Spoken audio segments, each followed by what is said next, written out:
What's up, Dolphins? I'm Travis Wingfield. I'm joined here today by Marvin Allen. Marvin, welcome into our little set here, and thanks for joining us. Thank you. Pleasure to be here. We're happy to have you on, and I wanted to basically have a little sit down with you and just kind of introduce the fans to who you are, what you do, and kind of the process behind all the stuff we're doing here in Indianapolis this week and all through the draft process. So why don't we go ahead and start with, what is your title and role with the Miami Dolphins? I am the Assistant General Manager for the Dolphins. I kind of help in a lot of areas with college and pro. Scouting is dividing into two different sections.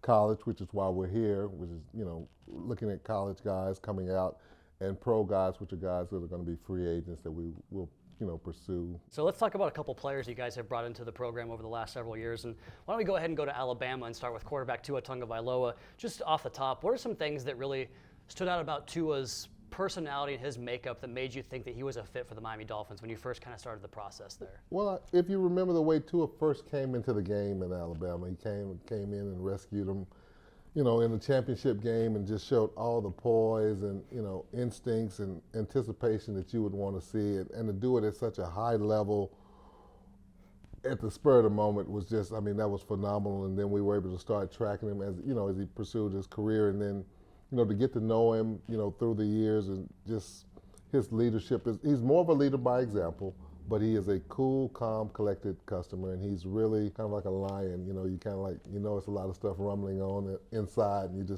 he just kind of takes care of his business. What do you think some of the areas that he's shown the most growth in? His believing in himself and his teammates. I think like some of the throws that he's been able to make with, like I say, with his anticipation and accuracy, I think the guys, when they feel like they're going to be open, they know he can get them the ball. Where have you seen him really grow in terms of on the football field over his 2 years here? Well, I think learning the command of the offense. Obviously coming from college where the offenses are not as complex as they are in the NFL, I think him learning, progressing in like reads and, what guys are going to be in a specific area and knowing who he can go to. I think he's learning those things. One of the guys that he went to a lot last year was rookie receiver Jaylen Waddle, also at Alabama, former teammate there. When you got a chance to go through this process with Jaylen Waddle, what made him stand out among all the other receivers in that class? Oh, his energy. I remember Chris Greer and I both were at this pro day, and I was able to meet him.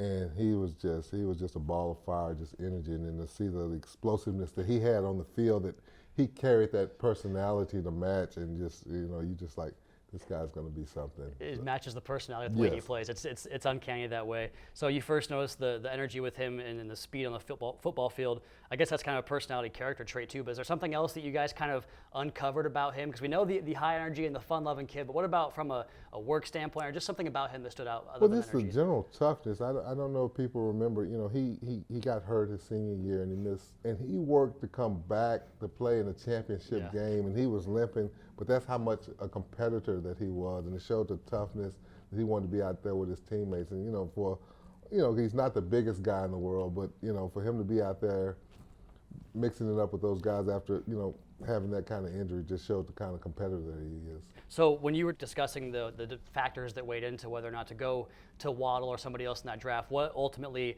was the ultimate deciding factor for you guys to make that selection there at number 6? Well, I think it's just his explosiveness. You want as many playmakers as you can get on the field, and I think when you can put the ball in the guy's hands like that has really good hands, that it's going to catch the ball, A, and B, can make things happen once he catches it. Those are special qualities in a receiver, and I think we all saw it, and we were like, hey. And then having a relationship with Tua, that really helped, because the familiarity with those guys was really special. Let's stay at Alabama and go on to Raekwon Davis here, another player in the same draft class there as Tua Tagovailoa back in 2020. I think there's probably an obvious answer here. Maybe it's different, but what about Raekwon stands out most when you guys met him in the draft process from a physical stature? Well, from a physical stature, he's huge. Exactly. Not a surprise, right? You would think this guy's supposed to be like in the WWE or something. He is huge, and he is really athletic for a guy that size. You really don't get a chance to see that combination of that kind of power and explosiveness and athleticism with a guy that big. What did you guys learn about him from the way he works? His passion is kind of second to none.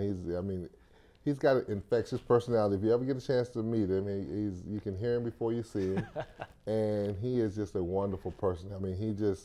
He loves to play football, and that's the kind of guys you want on your team and build around, is So when you got guys that are that athletic and that big that love to play, it's only good things can happen. So he's big, he loves the game. What about from a technical standpoint on the football field? What really stood out to you guys about him? Well, what we wanted him to be able to do was anchor inside, and when you're that big and that strong, it was just natural. It was a natural, progression. And what do you think from a character standpoint made him really a good fit for the Miami Dolphins?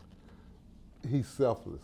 I mean, this guy will go in and just eat up blocks and not try to, play outside of the defensive scheme. And that's really things that in our defense, the front line needs to be able to hold blocks at the line of scrimmage, and he's selfless. He could probably go and make some plays, but he's, holding blocks for other guys to make plays. What about some areas you think he needed to grow in that he has shown that growth in? Coming into our system, he had to learn to play our scheme, like with his pad level playing, because he's so tall, he's 6'6", so you're naturally towering over people. So we had to get him to learn to play with a better pad level, and kind of anchor things, and he's taking everything well. Let's go ahead and get off Alabama here and go to the Raging Cajuns and Big Rob Hunt. You talked a little bit about the journey that Raekwon made to the National Football League. I know Rob had a pretty unique path to the NFL as well. Can you speak about that process for him? Rob is a little different. He was special to me because I was able to meet him when I went to the University of Louisiana to scout him. I just kind of fell in love with the person, and even a guy this big and that athletic, and then, he was scheduled to play at the Senior Bowl, and I think he was injured, and we were kind of glad he didn't because right. Nobody else got a chance to see him, and it was like our secret, and now everybody sees it.